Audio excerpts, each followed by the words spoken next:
എൻ്റെ പേര് Jisha C K. ഞാൻ താളൂരിൽ നിന്ന് വരുന്നു.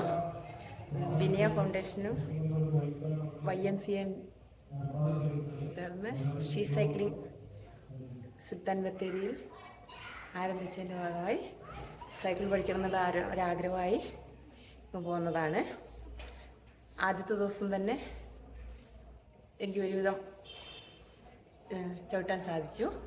സീനത്ത് മാമാണ് ഇവിടെ പഠിപ്പിച്ചു തന്നെ. മാം സൈക്കിള് പിടിച്ചു തരുമോ അങ്ങനെയൊന്നും ചെയ്തില്ല. മനസ്സിനൊരു ധൈര്യം തന്നു. എങ്ങനെയെല്ലാം ചവിട്ടണമെന്ന് പറഞ്ഞു തന്നു. പക്ഷെ ചവിട്ടി കഴിഞ്ഞപ്പോൾ ഒരുപാട് സന്തോഷമായി. വന്നതിൽ ഒരുപാട് സന്തോഷമുണ്ട്.